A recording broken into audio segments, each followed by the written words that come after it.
Mali kono ani Mali ko ka fɛn fɛn sɔgɔlen no Yendi TV la aw ni yantuma aw bisimila an ka bamanankan kunnafoni sentelima min kɔnɔna la. Cakɛda min ɲɛsilen do gɛlɛyaw ale ni kasaraw kunbɛli ni a lamaratogo ɲuman ma ale ye a ka ɲɔgɔn ye fɔlɔ kɛ an ka ministrisow ni ɲɔgɔn cɛ tarata in na avril kalo tile 7 san 2026 ɲɔgɔn ye kumaw tara fɛn min ka o de ye baara bolodalen minnu sigilen do sen kan ka se ka san 2026 samiya kɔnɔ ani fɛɛrɛ joona minnu talen do n'olu ɲɛsilen do an ka kɔw ani ji kɛrɛfɛlaw olu labilali ma fɛn minnu bɛ se ka ji tɛmɛsiraw datugu ka olu bɛɛ lajɛlen bɔ yen nɔ ale ni digɛn labɔ Bamakɔ sigidaw kɔnɔ walasa ji bɛ se ka tɛmɛ a tɛmɛcogo ɲuman na ɲɔgɔn ye kun ye ka se ka fɛɛrɛ joonaw sigi sen kan ka dɔ fara jamana kɔnɔdenw ka lakana ka walasa ka se ka u kisi ka u tanga ji ka cɛninɔ ma samiya nata in na.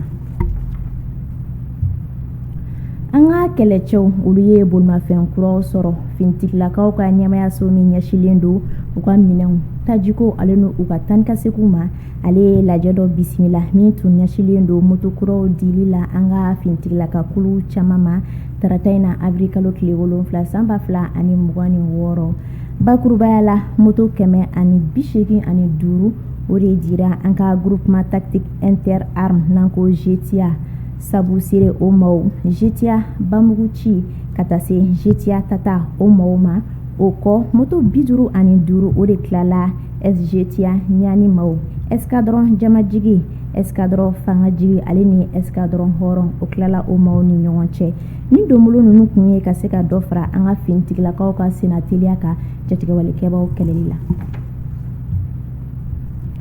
An ka jagoko ministri Musa Alassane Diallo ale ni an ka jagoko kulu ɲɛmaw ye ɲɔgɔn ye kɛ tarata in na avril kalo tile 7 san 2026 ɲɔgɔn ye kun ye ka se ka dɔ fara sigikafɔw kan an ka ministri ale ni sugu ɲɛmɔgɔw ni ɲɔgɔn cɛ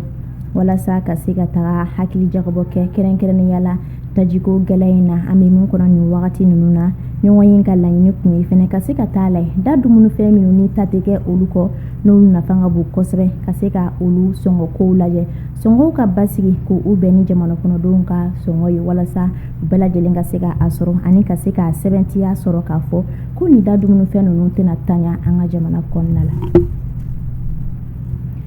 Jema polisiw olu ye tigɛ kɛ maa dɔ la dɔgɔkun tɛmɛlen min ni a yirala k'a fɔ ko ale ye kulu ɲɛmaa ye minnu bɛ bin maaw kan Bamakɔ ale ni Kayi sira la ka maaw bololafɛnw minɛ u la maa kofɔlen cɛlaka don wa denmisɛnninnaka don fɛnɛ sabula a si bɛ san 23 dɔrɔn na tigɛ kɛra a la an ka brigade de recherche maaw olu ka wulikajɔ sen fɛ dugu dɔ kɔnɔ min ni Jɛma cɛ ye kilomɛtiri 40 dɔrɔn ye a tɔɲɔgɔnw olu fana tun minɛna marisi kalo tɛmɛlen bakurubaya la u bɛ taa se maa 7 ma tigɛ kɛra u ka ɲɛma fana la ni avril kalo in na a minɛyɔrɔ la tigɛ kɛra fana marifaw ale ni muru dɔw la minnu sɔrɔla a kunna.